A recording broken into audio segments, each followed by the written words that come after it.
We will get started with the last session of our first day of conference. So our first speaker is Caleb Cohoe. He is professor and chair of the Department of Philosophy at Metropolitan State University of Denver. And he has served as one of the lead faculty advisors for the Philosophy as a Way of Life project. And he has ongoing projects on Aristotle's theory of understanding and Augustine's views on philosophical and religious ways of life. So as soon as you're ready, the floor is yours. You will talk to us about philosophy as a way of life in early Christianity. Thank you. And thank you for the invitation to this conference and everyone involved in organizing it. So I'm going to be coming back to some of these boundary questions about philosophy and religion, obviously giving a talk on how early Christianity relates. But for most of what I'm presenting here, I'm going to present it sort of from the inside out. What did some key early Christian thinkers think of what they were doing, and yeah, how did they conceive of their projects in relation to philosophy? And here I think uh, it's helpful to refer to some different models of thinking about how philosophy and theology or other disciplines could relate. Um, and so I'm going to take something here from William Woods.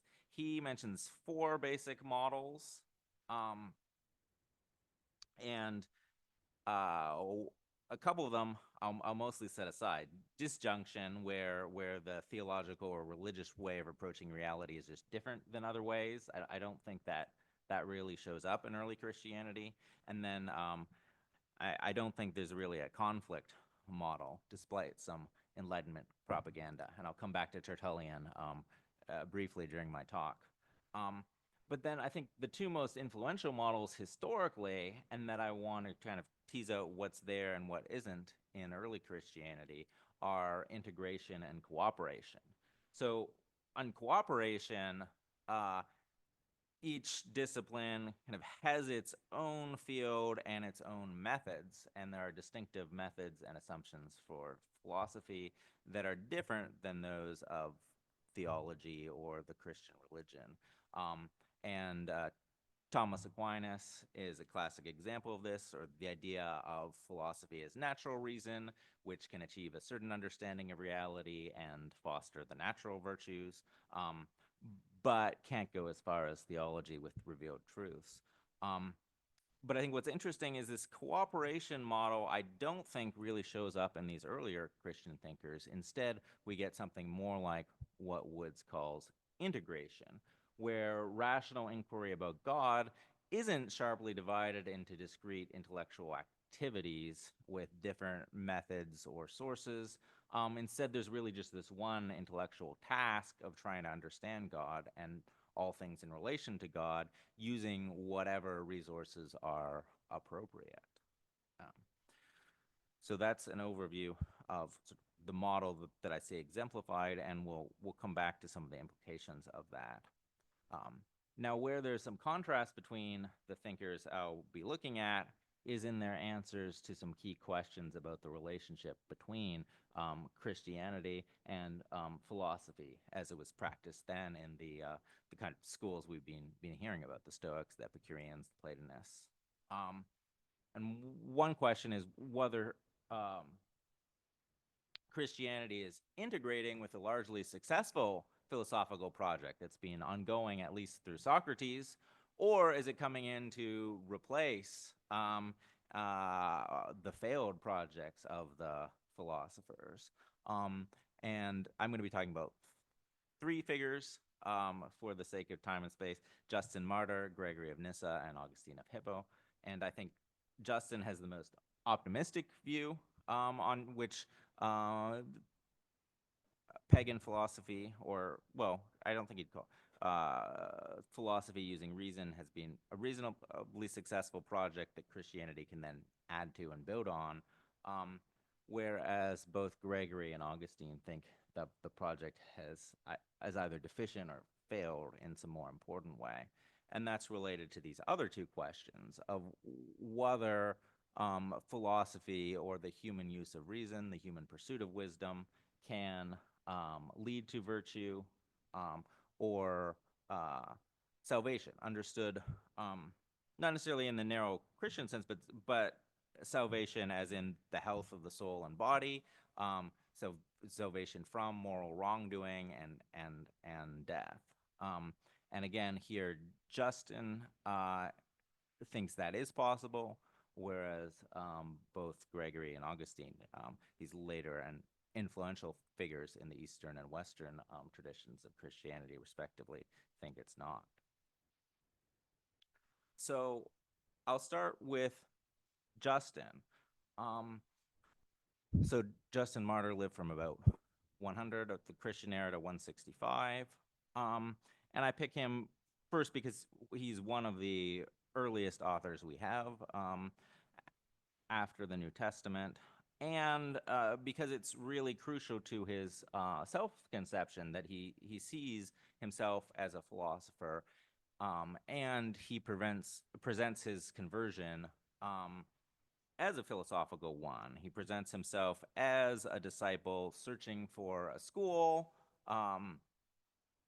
He tries out the Stoics, but his Stoic teacher doesn't really have anything satisfying to say about God. The Pythagorean teacher wants him to learn way too much math and other things, and that's just not tolerable. And then the peripatetic teacher, maybe focused more on practical wisdom, really wants to get the fees before he provides any wisdom. But then Justin runs into this old Christian who seems to him to really exemplify wisdom, and he says, "A fire was suddenly kindled in my soul. I fell in love with the prophets and these men who had loved Christ. I reflected on all their words and found that this philosophy alone was true and profitable." And note he describes his conversion as becoming a philosopher, not just as becoming a Christian. And he would dress in the characteristic robes of a philosopher.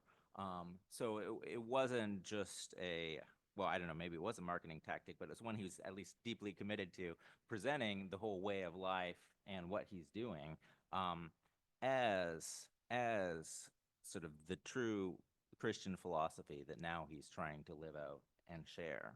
Um, and he's famous for his he wrote two different apologies to the imperial authorities defending Christianity. And I'm going to take some of the key ideas from the first apology and note some of the ways he's clearly building on these philosophical traditions. So he appeals to this Socratic principle when addressing the imperial authorities that the lover of truth must choose in every way possible to do and say what's right, even when threatened with death. And his vision of God or the divine and what's God approved is the virtues, to pursue temperance, justice, love of humanity, and any other virtue proper to God. So you have this, again, sort of Platonic, and he did think that the Platonists were closest view of how the divine and the virtues relate. And then what's the goal of human life, at least our current human lives? What we have to do is to use the intellectual powers that God has bestowed on us and use them well. And that's what the good life will consist in. And Justin sees Christianity as helping with that even more so than Plato or other philosophers. And there's also this characteristic element we've already talked about in philosophy as a way of life, this idea of a real transformation of the self, or a moral transformation, which Justin finds not just in himself personally, but one of his main arguments for the truth of Christianity is the kind of conversion of life and moral conversion it produces in its followers.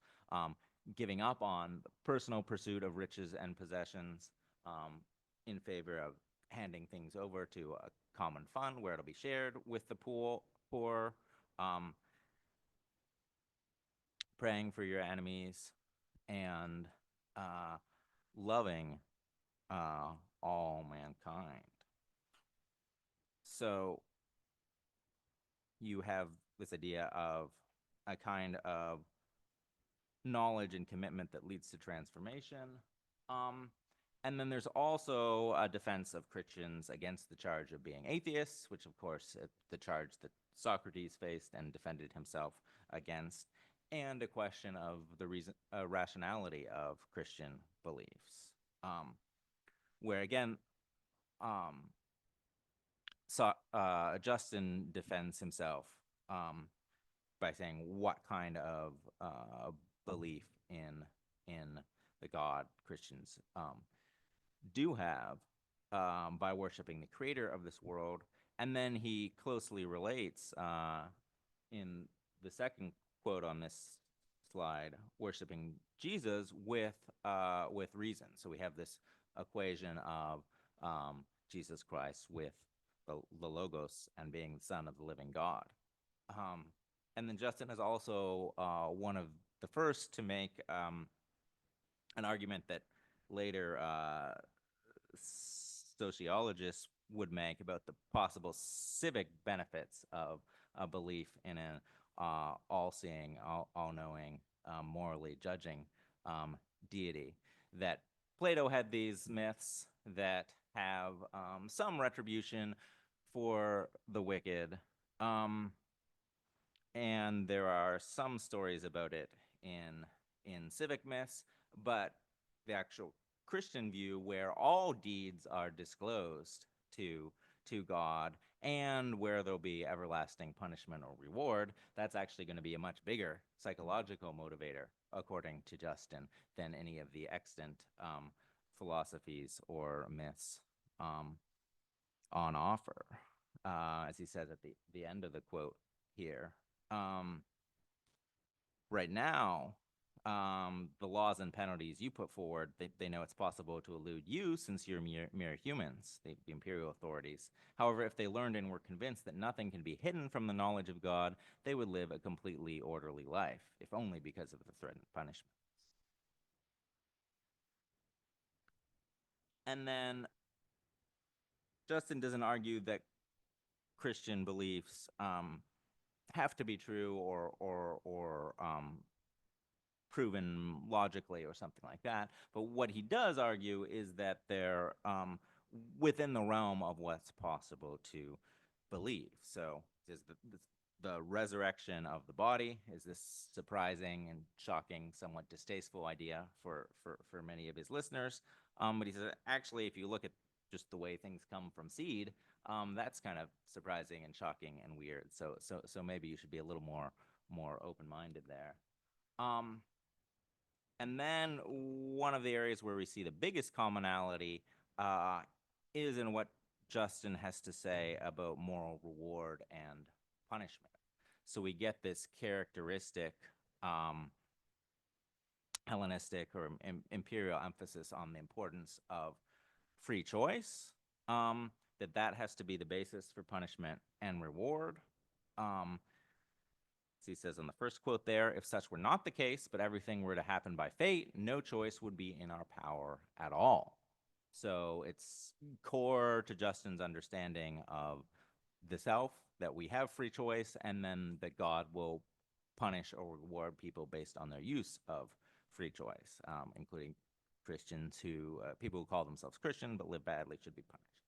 And then he goes even further in the last quote there that I bolded, those who live by reason, he's talking here of what the status of people before Christ is, are Christians, even though they've been considered atheists, such as among the Greeks, Socrates, Heraclitus, and others like them.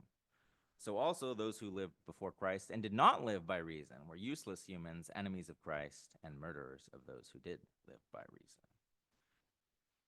So here we have a real equation where he's saying he's including actual historical examples like Socrates as people who did successfully use their reason well, and he thinks will be rewarded for that.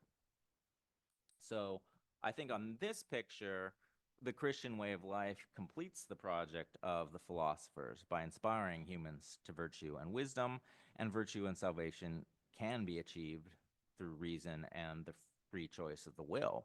So in that sense, they are it's open to all humans. We all have the power of choice and reason, and so you don't have to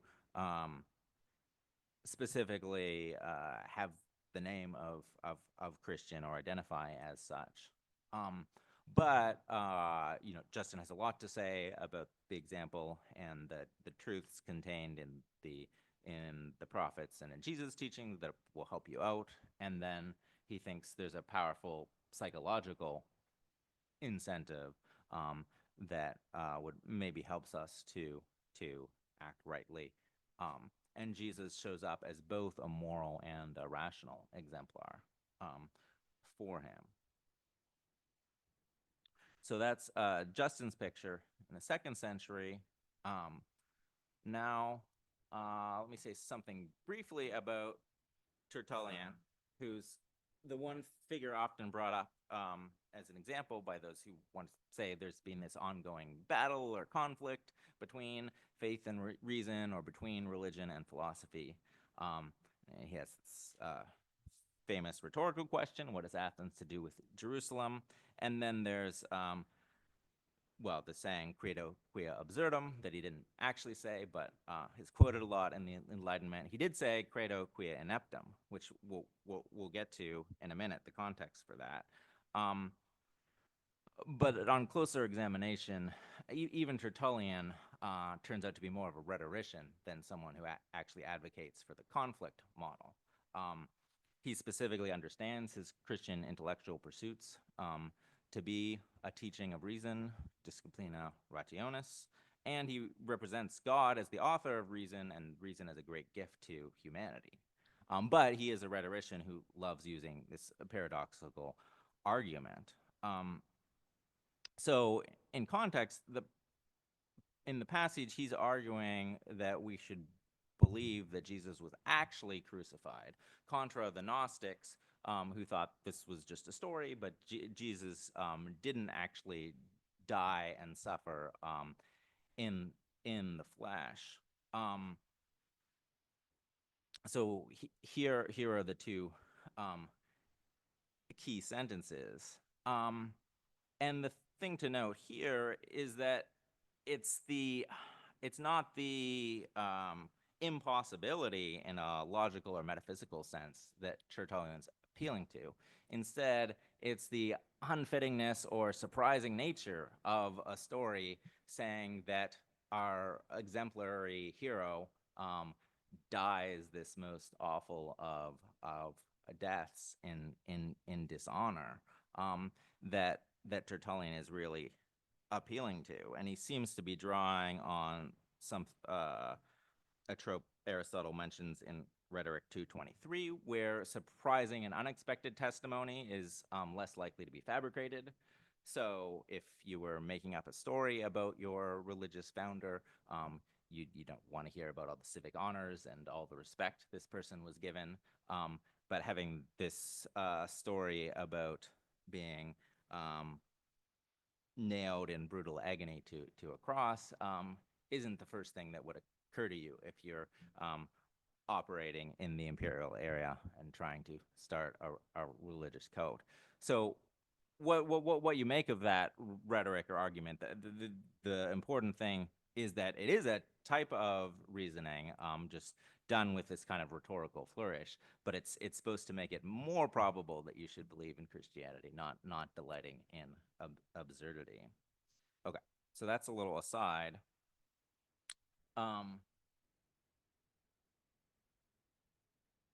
Now we'll get to Gregory.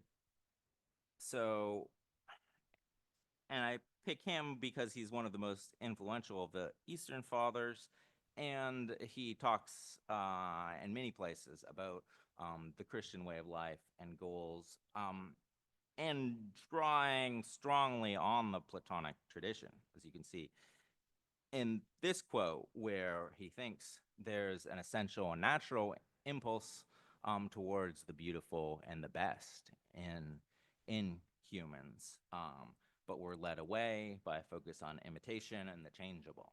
So all these very strong Platonic themes. Um, and there's a number of continuities between Gregory's understanding of our situation and ancient, especially Platonic philosophy. So he presents what he's doing as a discourse to the straight path. So we get this idea of the straight way that occurs again and again. And he refers to the practices um, he's encouraging as philosophical. He's comfortable using that vocabulary. We get this Platonic combination of the beautiful and the good, and also a Platonic conception of the parts of the soul and the necessity of training the weaker parts, and developing the virtues. So there's a lot that would seem very similar and continuous, but there are some key differences. The biggest one is that he says the power of human virtue is not sufficient in itself to cause the soul's not sharing in grace to ascend to the beauty of life. So without the specific grace given by God through the Spirit, humans don't have the natural ability to fulfill their natural impulse, which is shared by all, to reach the beautiful and best. The second quote, he notes, human efforts and virtue alone aren't enough without prayer. And in the third quote, he's emphasizing that without charity, none of the other virtues will be effective. So he largely takes on board a conception, a Platonic conception of the parts of the soul and their virtues or excellences. But I think we do get a real change when we move to thinking that this isn't this goal of virtue can't be achieved by our own effort, but it requires something that is specifically Christian and given by God, and not entirely within our own power of choice, unlike the picture in Justin. And another thing, sort of another reason he is not so confident in human ability to attain virtue on its own is that he also has a view on the order of virtue or excellence, where you need to have love of God first, and love of God is going to explain for and allow for love of neighbor. If the first is not there, the second will not be present. In the first quote there, then when the love of God is present, the other virtues will necessarily follow. So on the plus side, this means that if you are given and have the love of God, then you get the whole package of virtues along with it. But on the negative side, if you don't have love of God, and you can't have love of God if you really misunderstand the divine, you're not going to be able to truly have any of those other virtues. And then throughout all these treatises, there's a special emphasis on prayer, and some of the advice he has on prayer and on ascesis, these ascetic and inner works have some continuity with previous Stoic and Platonist ideas, but I think it really does change once you have the idea that we need to be given this spiritual energy from God. It's not something that I can get just through better rational reflection or more careful attention. And he does, as we see in the second quote here, emphasize this Platonic separation from the body and things you can do to focus your attention, but ultimately there's a divine action needed, without which all your efforts aren't going to get you anywhere. Um, and even when we might seem to have the virtues, there's always the risk of falling short before we get there. So we need to be aware of that. So, skip that. So the picture we're left with, human virtue is not sufficient. Without the love of God, you can't truly even have the virtues. And even Christians aren't secure in the virtues in the happy life yet. So there's this constant ongoing need for the aid and guidance of the Spirit. And so you reject this ideal of self-sufficiency, or the idea that reason and the power of choice can determine whether or not our lives end up as happy ones or not. That's something that many of the Hellenistic schools held in common, that Gregory is willing to give up on. And in many ways, that's sort of the Eastern picture. And although there are some important differences between East and West, the picture is quite similar with Augustine. And another person who, like Justin, is excited by wisdom. And it's reading Cicero's Hortensius that gets him invested in the intellectual life. And in the interest of time, I'm not going to go through all the complexities, but I'll just say to start that initially he has this very typical view: wisdom is the right way of life. He takes over from Cicero this idea of wisdom as knowledge of divine and human things. And he has a picture in the early Augustine that looks a little bit more maybe like Justin, or at least for the purified Platonic philosopher, we might be able to achieve wisdom and the virtues. And one thing that's important here is that he rejects a big distinction between philosophy, or devotion to wisdom, and religion. He insists they're both aiming at the highest good, and that has to be shared. So it really is a strong version of the integration view. He never really tries to delimit one role for religion and a different role for philosophy.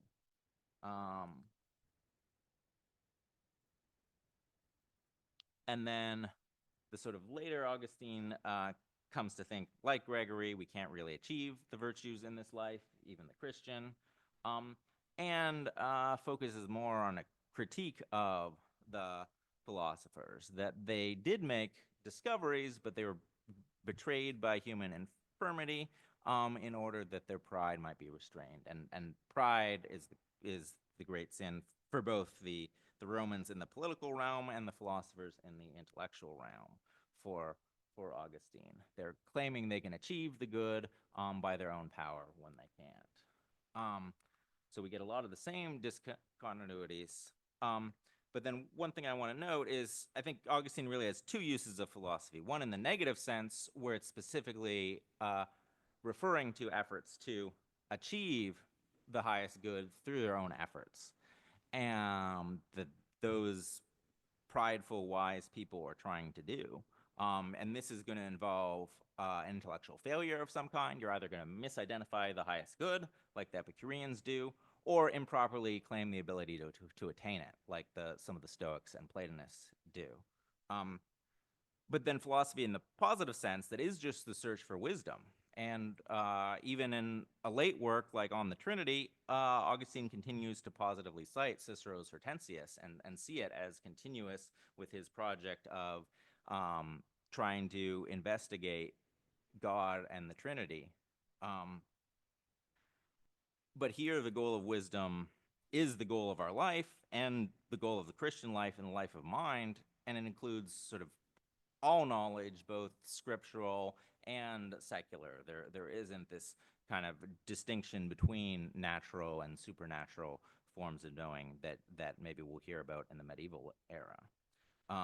So philosophy, apart from Christian practices and teachings, cannot succeed in making humans virtuous. But there is a sense in which philosophy, as the pursuit of reason, and wisdom should lead us to the highest good. Um, but one thing we don't really have in these early thinkers is a model for cooperation where there would be separate domains.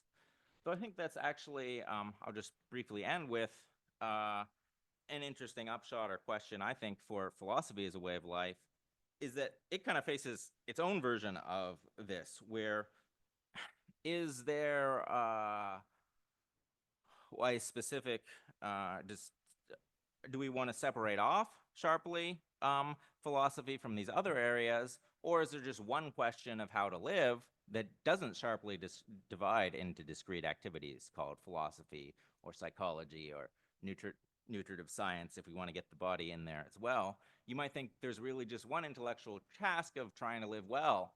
And of course, for most of the history, natural philosophy falls under philosophy. We now have a separation between sciences and humanities and social sciences, but you might think maybe actually we need something like an integrated model where all those disciplines fit together, or a better model of cooperation that would have demarcated boundaries between philosophy and other disciplines. So I think that's a challenge. Whether or not you're interested in the relationship between Christianity and philosophy, there's the challenge for how philosophy as a way of life will relate to other disciplines that we'll be thinking more about in the rest of the conference.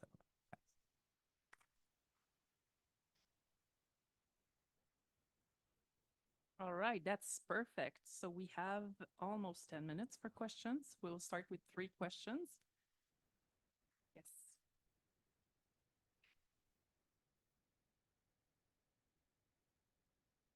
Who was it, Michael? Yes, thanks so much for that really interesting itinerary. It's fascinating the way to see you see the evolution that goes on between Justin, who presumably, because he is an apologist after all, he's basically saying to the emperor, "Don't persecute us because we're just like you." So he's going to emphasize the continuities, right? And then the more self-confident Christianity in Gregory, and then the interesting attitude of Augustine, in within whom there seems to be a bit of a difference in his own work.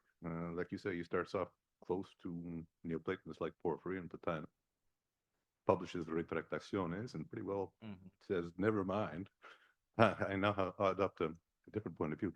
But I guess my question is, the idea, the basic distinction that I saw you making is that the idea that in Christianity at any rate, uh, it, our own efforts are not enough to obtain salvation. We need the grace of God. And isn't that based on the one very distinctive difference between Christianity and ancient paganism, which is the doctrine of original sin? You don't have that in paganism. Well, it's been argued. It's been argued that in the Dionysiac mysteries you have something like that, but it's certainly not anywhere near as prominent uh, as in Christianity. Now, does that difference is that difference so serious that it places into question any possibility of commonality between pagan and Christian philosophy as a way of life? So Caleb asked that all questions be asked first. So are there other questions at the back?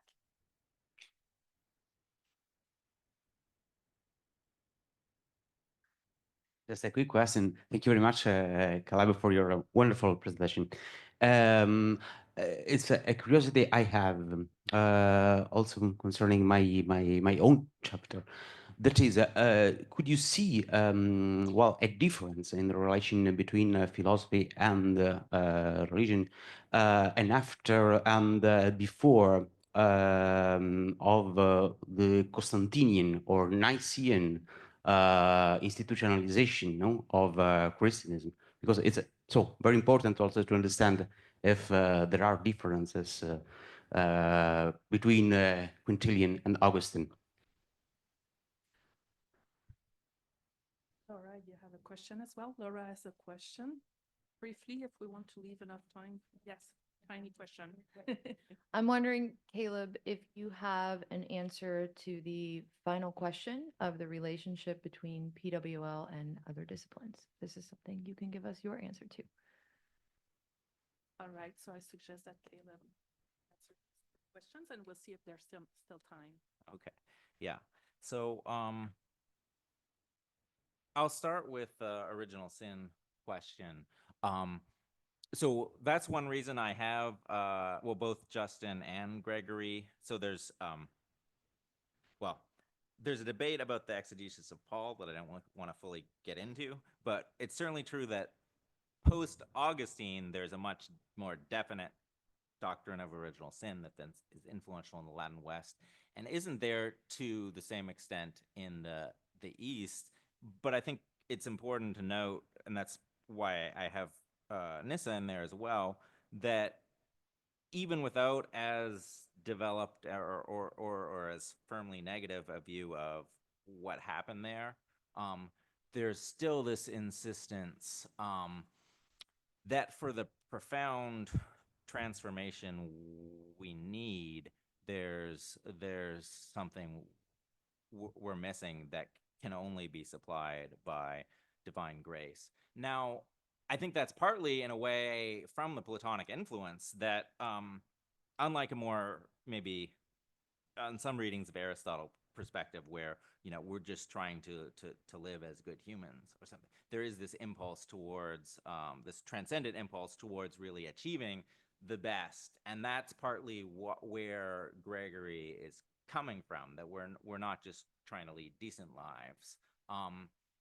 And there I think you might be able to put some things into conversation if you emphasize the kind of synergistic aspect of Gregory's thought that's some done, because it might turn out that causally God's grace is always required, but if it'll always be there whenever the person makes the good choice and good use of the reason, then the sort of picture and the practical advice on what to do might look very similar. You just have a causal story on which God also has to do something as well as whatever the soul's doing. And there are kind of complicated causal stories about how the higher levels might cooperate with your action in pagan versions of Neoplatonism. But then I do wonder, everything he says about prayer and that kind of life, it just feels to me somewhat different than those previous kinds of exercises. So I'm still thinking through that, and I do want to think that it's not totally incommensurable, and there might be ways of talking through, but I think it is tricky. On the Constantinian question, it certainly is worth noting that my later more pessimistic figures are writing in a context where Christianity has some degree of political power and isn't in the same threat of immediate persecution. But of course, Augustine is writing in the context of the memories of the Diocletian persecution and the way Christians reacted to that. So he's definitely not taking it for granted. And he's also not taking it for granted that the Christian imperial power will always be around. He's facing the possible loss of that. So I don't think there are any particular assumptions about what the political or ethical or social order is or has to be that are built into these, especially with I think both Augustine and Gregory. It really goes back to their anthropology, and then depending on the political conditions you find yourself in, that will vary how much help and formation you can get from those authorities. But fundamentally, it's about sort of the state of our inner self and the need for transformation there. Okay. There's only 1 minute Okay. left to address, 1 minute. So Laura's yeah. question. Yeah. How does it all Mhm. fit? So I think, I think you do want some kind of division of, like, there's no way we could invite everyone from the whole university to be part of all. And I think there maybe you're going to have some idea of what are the most central tasks for determining what a life lived well are, and then what you can sort of delegate to what someone like Aristotle might call subordinate sciences. I mean, I picked the example of nutrition, where it does seem important, both if the body's part of the good life, or even if it's not, and you only care about the soul. Still, the body might, pesky body's always interfering with the soul. So nutrition might be important either way. But there, you might not need a rational understanding of what's good for you to eat, as long as the nutrition scientist or doctor has it. So I would think that the more peripheral and less central would be those parts of living well where it works fine when you take it on the testimony of others, or you can rely on experts, whereas the parts where you need to achieve self-understanding, say, of what the self is, you can't just uh, copy someone else's understanding and really have it be yours. That would maybe be what's the core versus what you could separate off. Thank you very much. That's all the time we have. So thank you again. And